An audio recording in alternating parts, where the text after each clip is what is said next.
नमस्ते, मेरा नाम गायत्री है और मैं आपको हिंदी भाषा पढ़ाऊंगी। हिंदी भाषा पढ़ने से पहले हम ये देखेंगे कि हमारी हिंदी भाषा की उत्पत्ति कैसी हुई। सबसे पहले आई संस्कृत भाषा, जो दो भागों में विभाजित हुई, वैदिक संस्कृत और लौकिक संस्कृत। संस्कृत भाषा, जब वैदिक संस्कृत आई तो हमारे वेद उपनिषद लिखे गए, इसलिए इस भाषा को वैदिक संस्कृत कहा गया। जो हमारे चार वेद हैं, ऋग्वेद, अथर्ववेद, सामवेद और यजुर्वेद, इन चारों वेदों की भाषा वैदिक संस्कृत है। उसके बाद जब संस्कृत भाषा जन जन में प्रचलित हो गई तो उस संस्कृत भाषा को लौकिक संस्कृत कहा गया, जिसमें हमारे रामायण महाभारत जैसे ग्रंथों की रचना हुई।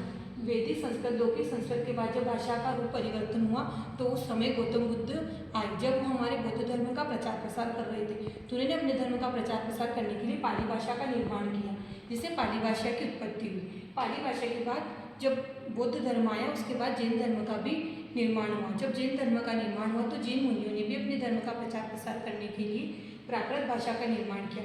इस प्रकार पाली के बाद प्राकृत भाषा की उत्पत्ति हुई। तो पाली भाषा को बौद्ध धर्म की भाषा कहा जाता है, प्राकृत भाषा को जैन धर्म की भाषा कहा जाता है। जब प्राकृत भाषा की उत्पत्ति हुई उसके बाद भाषा में परिवर्तन होता गया और अपभ्रंश भाषा हुई। इसे कहा जाता है कि भाषा का बिगड़ा हुआ रूप। जब भाषा इतने पड़ाव से होकर गुजरेगी तो भाषा में रूप में परिवर्तन आएगा, जिसे अपभ्रंश भाषा कहा गया। अपभ्रंश भाषा के बाद हमारी आधुनिक हिंदी भाषा का निर्माण हुआ। इस प्रकार संस्कृत, पाली, प्राकृत, अपभ्रंश होते हुए हमारी आधुनिक हिंदी भाषा का जन्म हुआ। इस प्रकार हम भाषा का विभाजन तीन भागों में करते हैं। प्राचीन आर्य भाषा, जिसमें लौकिक और वैदिक संस्कृत आई। उसके बाद मध्यकालीन आर्य भाषा, जिसमें पाली, प्राकृत, अपभ्रंश भाषा का निर्माण हुआ। और आधुनिक भाषा जो हमारी हिंदी भाषा है।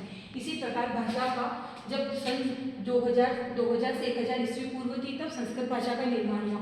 और 2000 से 1000 ईस्वी पूर्व ये वैदिक संस्कृत का समय है। उसके बाद जब लौकिक संस्कृत आई तो वो 1000 से 500 ईस्वी पूर्व आई।